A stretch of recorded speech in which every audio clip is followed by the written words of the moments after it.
Bueno, buenas noches, bienvenidos a esta edición especial de su programa Diálogos Civiles.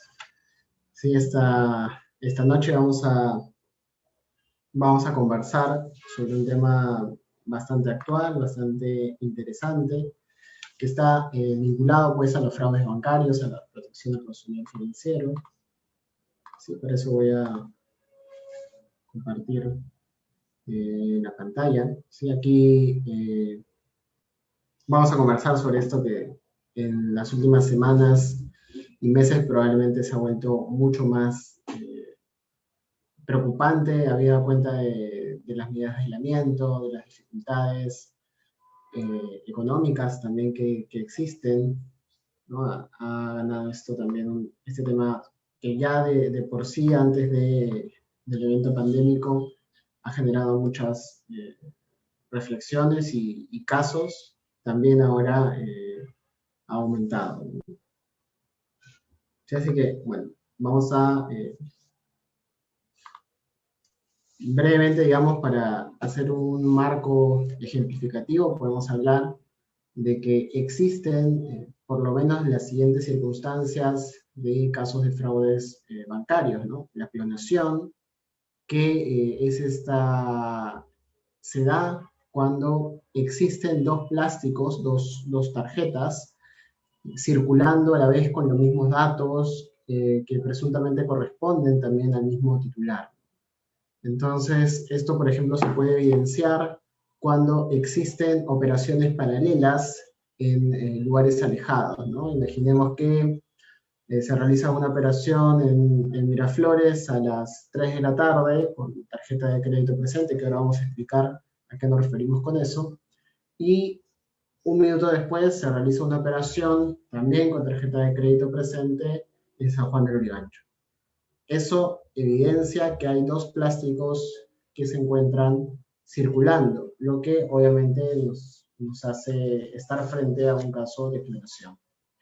La sustracción, ¿no? Que le hemos puesto aquí genérico y que hace referencia pues a cualquier situación en la cual se nos haya quitado la tarjeta, ¿no? De manera, puede ser esto, digamos, de manera violenta, puede ser que se haya tratado de un hurto, ¿no? Puede ser cualquiera de estas circunstancias, puede ser también que la hayamos dejado en algún lugar y simplemente no nos la devolvieron, ¿no?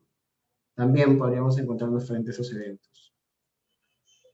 Lo otro puede ser la intimidación, amenaza para obtener datos sensibles de la tarjeta. Esto ocurre, por ejemplo, cuando uno está en un taxi o toma un taxi y de repente en el camino le obligan a entregar las tarjetas, le obligan a ingresar las claves en la aplicación del banco que pudiera tener uno en su propio celular, ¿no? O le obliga a ingresar con sus datos, realizar las transferencias, ¿no? Esta intimidación, esta amenaza para obtener los datos sensibles. Puede haber también casos de estafa, cuando, por ejemplo, se hacen pasar por personal del banco y solicitan o te informan o te brindan, digamos, información que en principio pareciera que solamente el banco pudiera tenerla, ganándose tu confianza, te informan quizá de que ha habido una modificación en los términos del contrato, que es necesario actualizar el plástico y te dicen que van a ir a tu domicilio a requerirte este plástico y bueno, uno sorprendido acepta, le entrega el plástico, quizá cortan alguna otra tarjeta en su delante, te entregan un papel y resulta que ya te estafaron y se llevaron la tarjeta. O te llaman por teléfono también, te roban los datos de esa manera, te hacen unas consultas, te dicen que están tratando de realizar alguna operación a tu favor y te hacen estas preguntas de seguridad, entre comillas, y te dicen que te va a llegar una clave a tu celular y están estafando también. La otra posibilidad es que hay una infiltración en los sistemas internos de las entidades financieras, un tema vinculado al hacking, ¿no? Que puede estar en esta circunstancia. Cabe pensar que también robo de datos va a estar el tema del phishing, ¿no? O sea, uno es estafado por estas páginas también que aparentan pertenecer a la entidad financiera y ingresan los datos, ¿no? Creyendo que está ingresando pues a la página web del banco, que va a poder realizar sus operaciones de manera regular, cuando en la práctica está entregándole sus datos a estas personas que se dedican a realizar ese tipo de acciones fraudulentas. Ahora bien, antes de poder entender un poco cuál es el tratamiento de estas situaciones, es necesario igual analizar primero cuál es la manera en la que funciona el sistema para la validación de las operaciones con tarjetas. ¿Qué es concretamente lo que me parece a mí que es más del día a día, que puede generar más graves afectaciones a los consumidores y usuarios? Entonces podemos dividir estas formas de realizar operaciones de tarjetas en dos, con tarjeta presente y con tarjeta no presente. Si estamos en el marco de una operación realizada con tarjeta presente, que es la que uno hace cuando va a pagar a un centro comercial, a la farmacia, al supermercado, y pasa su tarjeta por el PPV o el POS, como se conoce más popularmente, ¿no? Que son estos consumos en establecimientos comerciales a través del canal de punto de venta, PPV, o en inglés, Point of Sale, que es el famoso POS, ¿no? Que puede ser hoy en día, hay diferentes formas de POS, digamos, pero básicamente es cuando la tarjeta pasa por esta maquinita o se acerca a la máquina también, y eso ya es suficiente con el ingreso adicional de alguna información para realizar esta operación. Y también va a ser operaciones con tarjeta presente en los casos en que se realicen a través de las ventanillas o cajeros de las entidades financieras. También ahí estamos en operaciones realizadas a través de tarjeta presente, ¿no? El cajero, la tarjeta, la ventanilla también con la tarjeta. Con no presente, estaremos en esta circunstancia cuando hablamos de operaciones realizadas vía Internet, sea a través de la plataforma del banco, que puede ser también el activo, o de las plataformas de los comercios, que también pueden ser a través de aplicativos. Sabemos que existen muchas opciones hoy en día para realizar estas operaciones. Entonces, dos grandes grupos de operaciones con tarjeta de crédito, ¿no? Con tarjeta presente, con tarjeta no presente. ¿Y cuáles son los requisitos para, digamos, validar estas operaciones? Los requisitos para validar estas operaciones van a depender también de frente a qué grupo nos encontremos. Si nos encontramos frente a las operaciones realizadas con tarjetas presentes, vamos a requerir, en el caso de las tarjetas de crédito, concretamente en el caso de las tarjetas de crédito, y atención a lo que señala el reglamento de tarjetas de crédito y débito, se tiene que consignar el número de DNI y firmar en el voucher. Tiene que firmarse en el voucher de manera similar, lo más parecida posible a la firma que aparece en el DNI. Porque la idea de este mecanismo de seguridad es que el establecimiento comercial, en el caso de las tarjetas de crédito, cuando se realizan estas operaciones presenciales, digamos, en los centros comerciales o en los comercios, pueda verificar esta información, ¿no? Digamos que aparece en el DNI con la información que uno consigna en el voucher. Y adicionalmente, como sabemos también, hay algunas entidades financieras que solicitan el ingreso de la clave, ¿no? Hay una clave que se puede solicitar. Y en las tarjetas de débito, bueno, el mecanismo es el ingreso de la clave secreta, ¿no? Entonces, tarjeta de crédito, DNI, firma, eventualmente ingreso de clave. En el caso de tarjeta no presente, sea tarjeta de crédito o sea tarjeta de débito, vamos a consignar número de tarjeta, fecha de vencimiento y el CBV o CBV2, que es este número de seguridad que aparece a la espalda de la tarjeta. Técnicamente estos datos no constituyen, digamos, una clave propiamente, ¿no? Sino que es una descripción de la tarjeta muy detallada, pero que cuando menos asegura la posesión de ese plástico, ¿no? Por parte quien está realizando esta operación.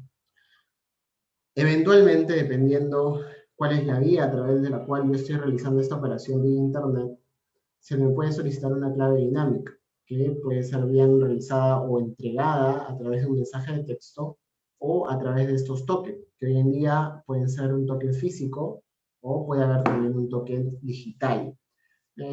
Estamos en este marco de las posibilidades, ¿no? En el rubro de las tarjetas no presentes. Y estas operaciones bancarias se van a realizar siguiendo esta estructura.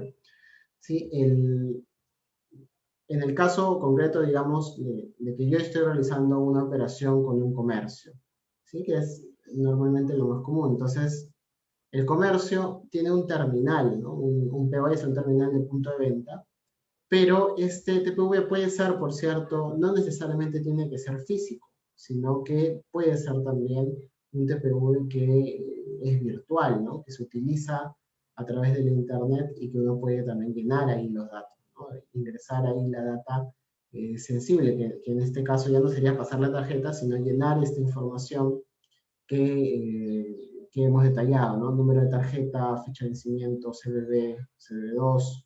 Eventualmente podría reconducirte también si es que uno está afiliado a estos sistemas de Verify by Visa u otros similares. Realizada digamos, esta revisión de los datos a estos comercios, el comercio, digamos, a través del terminal de punto de venta, transfiere estos datos al banco del comercio, para que el banco del comercio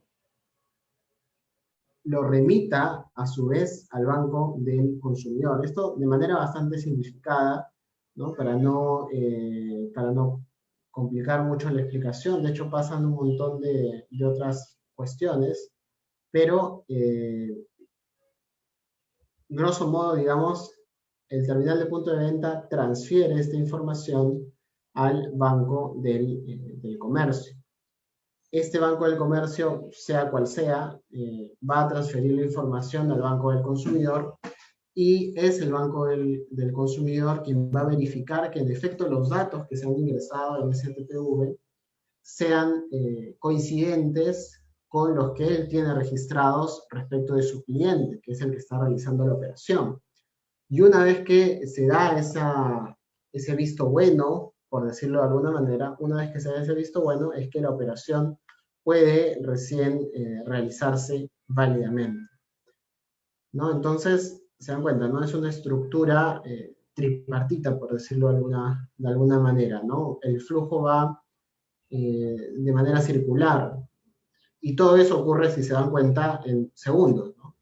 Uno ingresa los datos y en segundos va al banco de comercio, va al banco del consumidor y vuelve al banco de comercio y el banco de comercio regresa al TPV y se informa que en efecto la operación ha sido aprobada.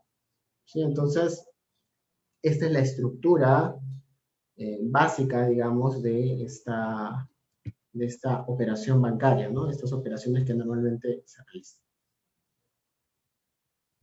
¿Y cuáles son las medidas de seguridad que los bancos deben incorporar en estas operaciones o al momento de ofrecer sus productos, digamos, a las operaciones? Sus productos, perdón, a los consumidores. En principio, debe haber una incorporación en las tarjetas de crédito o tarjetas de débito vinculadas a los chips. Debe haber también un tratamiento de la información contenido en ellos. Es decir, las tarjetas de crédito, estos plásticos que se nos entregan, deben tener ya mecanismos de seguridad que permitan que, por ejemplo, cuando se llevan el plástico o cuando el plástico es pasado por estas máquinas, no sea posible capturar la información. Entonces tiene que haber una encriptación dentro de estos chips para evitar ese tipo de circunstancias. Igual, como han visto, una vez que tienes el plástico, ya puedes hacer en buena cuenta cualquier operación.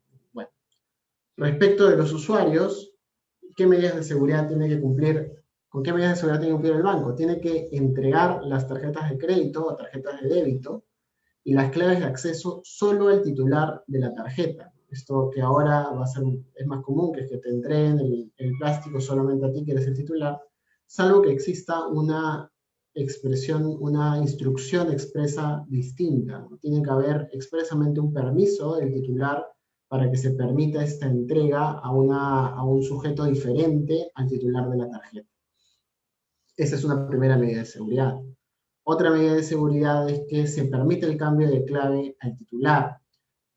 ¿A qué se refiere esto? Que una vez que te entregan el plástico con ese sobre cerrado, donde aparece una clave, tú tengas la posibilidad de cambiar esa clave para efectos de salvaguardar que pudiera haber alguna filtración, digamos, de esa información, ¿no? En el traslado de estos sobres o en el momento, hasta el momento en que te llega, digamos, ¿no? A tus manos esta información sensible de la tarjeta. ¿Qué más? Tiene que haber una posibilidad también de habilitar un sistema de notificaciones respecto a las operaciones realizadas con sus tarjetas. ¿Esto qué quiere decir? Que al menos bajo la vigencia del reglamento de tarjetas actual, esto asegura una posibilidad de que el usuario solicite esta habilitación del sistema de notificaciones para que en todo momento yo tome conocimiento de cuáles son las operaciones que se están realizando con mi tarjeta. Esto para efectos de que si me doy cuenta que se está realizando una operación fraudulenta, puede inmediatamente activar los mecanismos de seguridad del banco. ¿Qué más? Posibilidad de usuarios de informar al banco de que van a realizar operaciones en el extranjero. También es una medida de seguridad respecto a los usuarios que yo informe a la entidad financiera que voy a estar en el extranjero.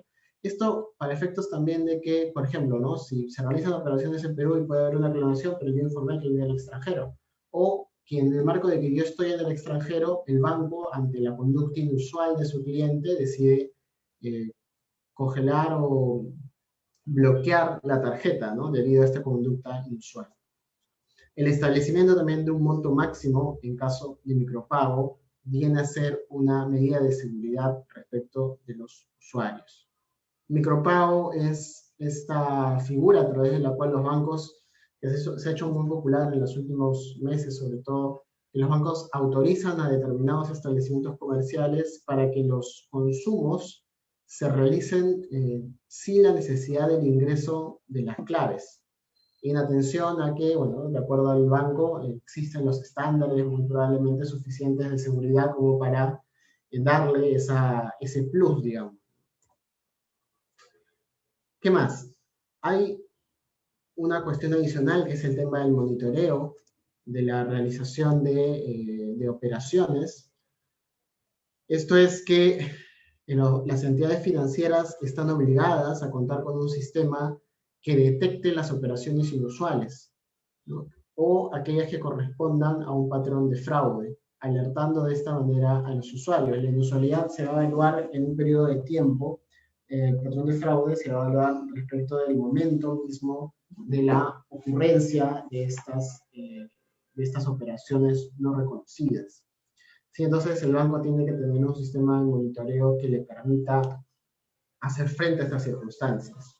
Cabe precisar aquí que no hay claridad respecto de cuáles son los criterios bajo los cuales el banco va a analizar la inusualidad o el patrón de fraude. Más allá de los pronunciamientos del INDECOPI en ese sentido, no resulta del todo claro cuál es la regla, ¿no? Pareciera haber más bien algunas estructuraciones o criterios bastante gaseosos en torno a este asunto.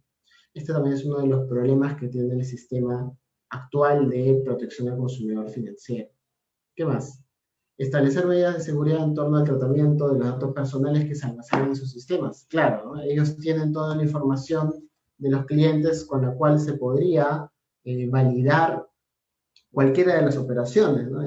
Una llamada por teléfono, normalmente para cambiar algún elemento de seguridad de la tarjeta de crédito, me van a pedir adicional a la clave, probablemente dirección, DNI, nombre completo, fecha de nacimiento. Todo eso está almacenado por el banco.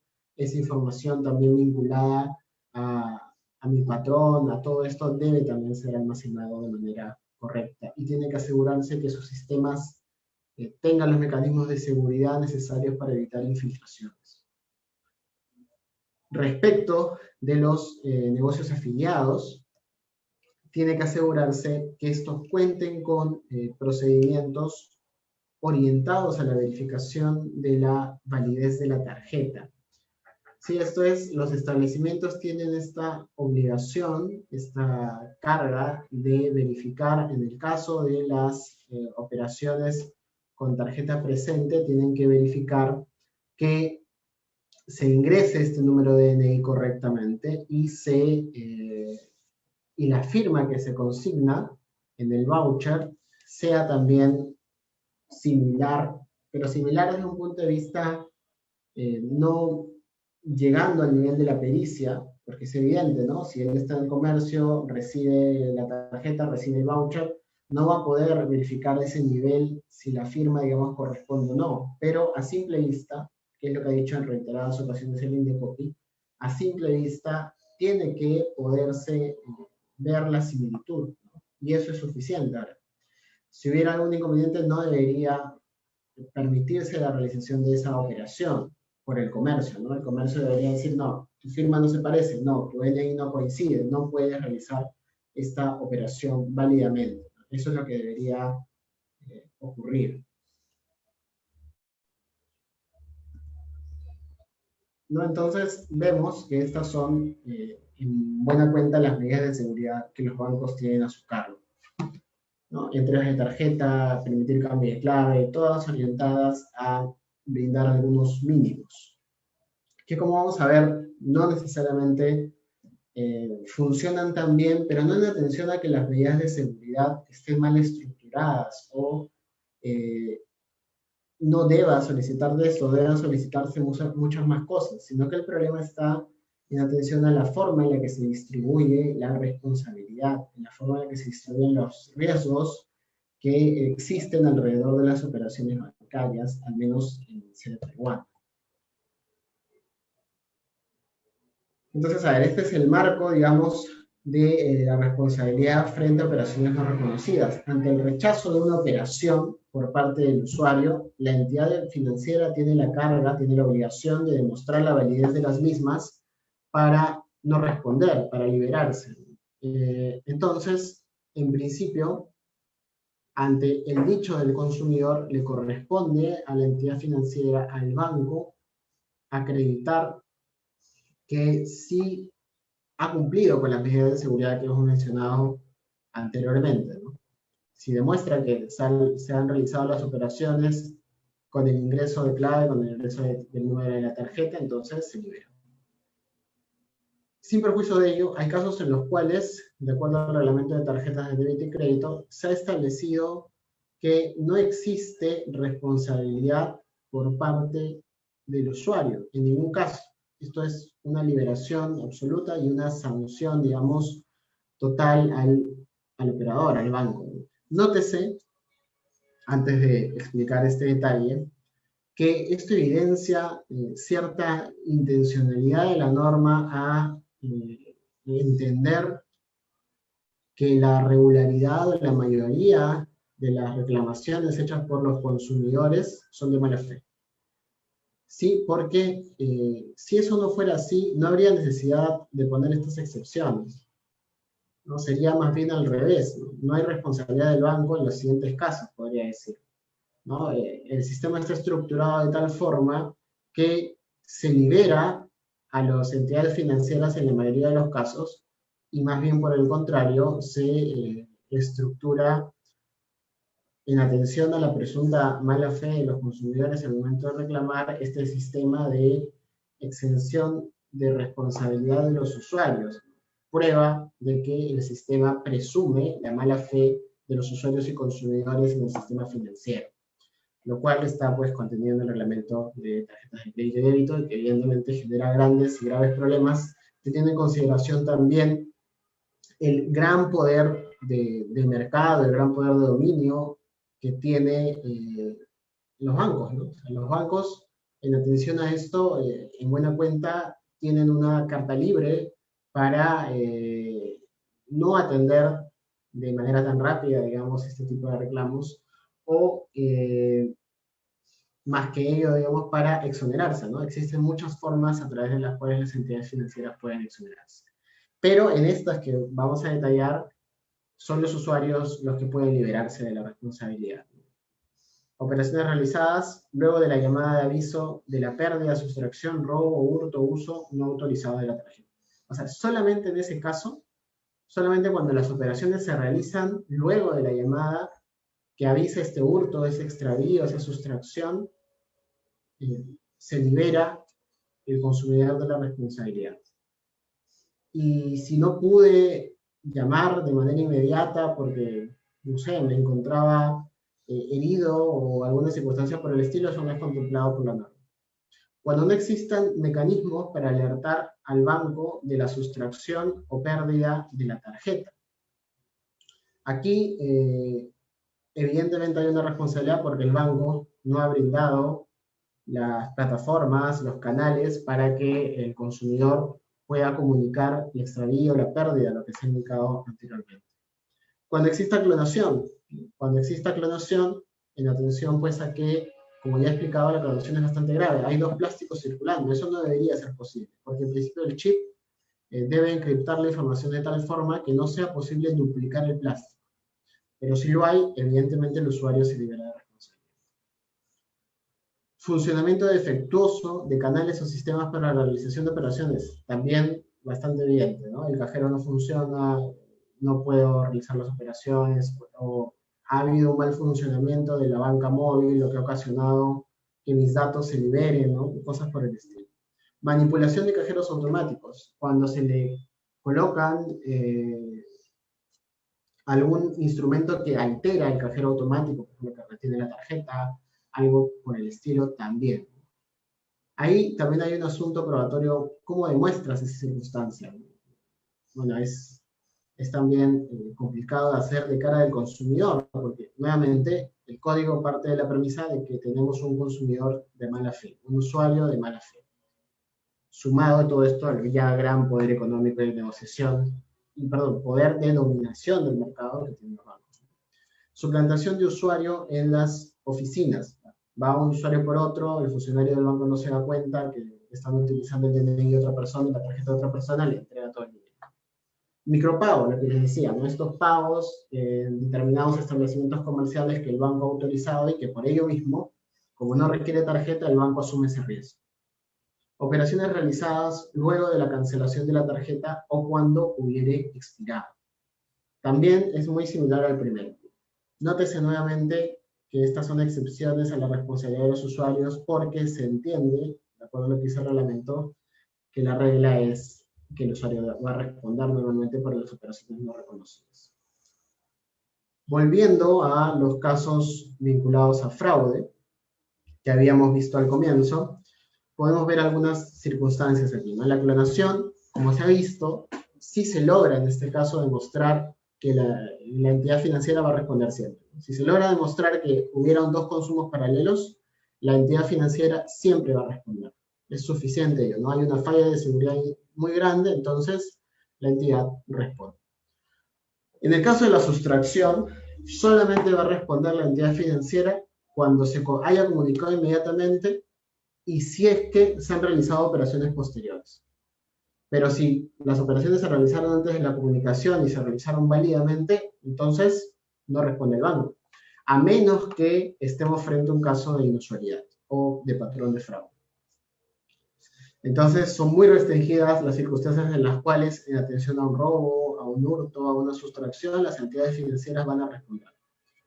Intimidación o amenaza para obtener datos sensibles, los que les decía, ¿no? Un microsecuestro, una circunstancia de este tipo, salvo, muy similar al anterior, salvo que se avise de manera inmediata y que las operaciones se realicen después, o se trate de operaciones inusuales, no habrá tampoco responsabilidad de la entidad financiera, porque se hizo la operación de manera correcta, con los datos sensibles de la tarjeta.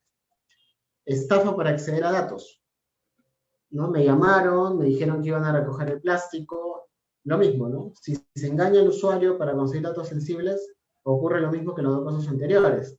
A menos que yo haya avisado ni bien me di cuenta y las operaciones se realizaron posteriormente, el banco no tiene por qué responder. Salvo también que haya un caso de inusualidad. Pero si la operación se realizó bien, tú entregaste la tarjeta, bueno, qué pena, ¿no? Esa pareciera ser la regla, no solamente a nivel de reglamento de tarjetas, sino también a nivel de las resoluciones que se emiten sobre estos temas. Infiltración en sistemas internos de entidades financieras. En este caso, sí va a haber responder el banco, porque evidentemente había una infiltración en su sistema interno, tecnológico. Entonces, de estas 5 situaciones que mencionamos al comienzo, solo hay 2 en las cuales el banco siempre va a responder. La clonación y la infiltración de sus sistemas internos. Para la clonación es complicado demostrar, y la infiltración, bueno, es también complicado demostrar porque es información que solamente el banco tiene.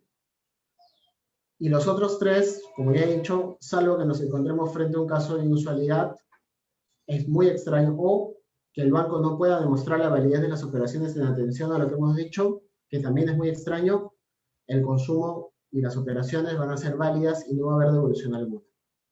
Entonces, en buena cuenta, por eso, creo yo, están dados los incentivos en el sistema para que existan muchos casos vinculados a fraude bancario. No hay sanciones para el sistema de los bancos, no hay sanciones que puedan generar incentivos para que las entidades financieras mejoren sus sistemas de seguridad. No existen. Ahora, este es, digamos, el panorama de cómo funciona esta distribución de responsabilidad entre los bancos. Podemos verlo ahí de manera un poco más gráfica en esta lista comparativa. El banco responde con infiltración de sus sistemas, el banco responde con operaciones realizadas luego de bloqueo, lo que es muy raro, el banco responde en casos de micropagos, el banco responde en casos de inusualidad o patrón de fraude. Responde también a operaciones con tarjeta presente, donde comercio no guarda voucher, porque hay una división de responsabilidades ahí, y si no está el voucher, el banco no responde. El banco responde. Cosa que también es un poco rara. Entonces hay 5 casos concretos en los cuales el banco va a responder. Y si vemos el lado del consumidor, existen muchas más circunstancias en las cuales el consumidor va a responder. Pérdida de tarjeta y demora justificada en avisar. Me demoré justificadamente, o sea, no podía avisar. No importa, si ingresaron los datos correctamente de la tarjeta, el banco se libera. Pérdida de tarjeta e imposibilidad de avisar, lo mismo.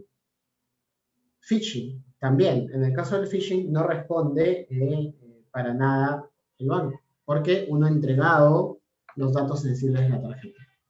Estafas donde entregas datos sensibles o plásticos y usaron datos personales.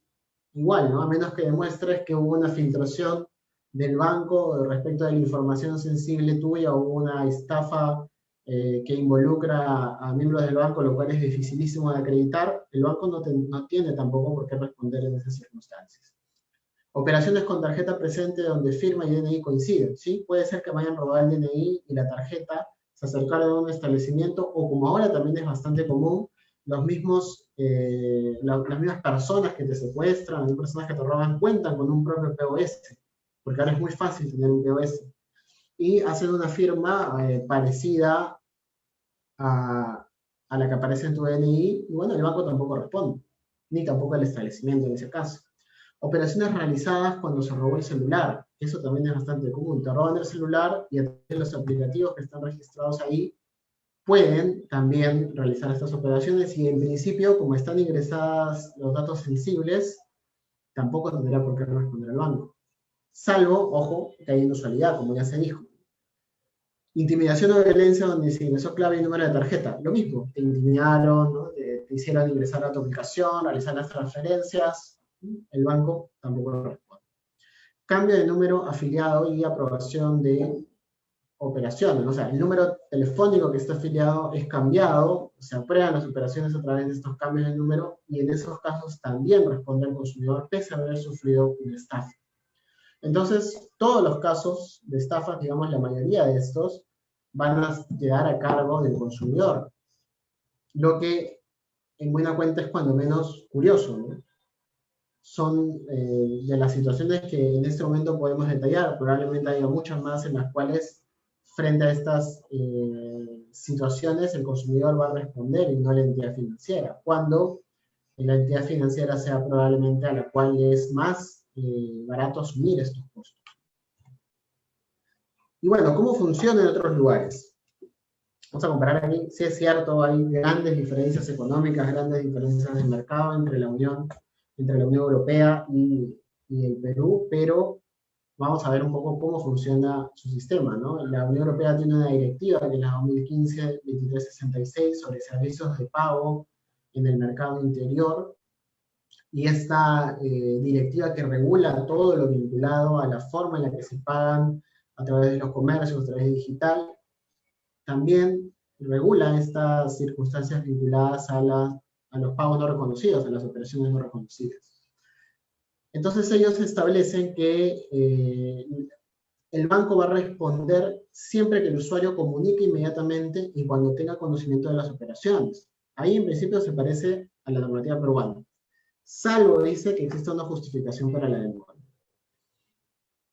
cosa que no se incluye en la regulación nacional, por lo cual hay estos problemas. No puedo demostrar que me demoré porque estuve en coma, no puedo demostrar porque demoré porque estuve detenido, no puedo demostrar porque estuve haciendo otro, porque me chocaron a raíz del robo, tuve que ir al mecánico, no sé, en fin, la vida pasó, ¿no? O sea, vamos, cuando uno sufre un robo, un siniestro, sí es cierto, uno de los primeros mecanismos es pensar en las tarjetas, pero depende mucho de las circunstancias. Puede haber muchos casos en los cuales existen imposibilidades que deberían ser tomadas en consideración al momento de evaluar la responsabilidad.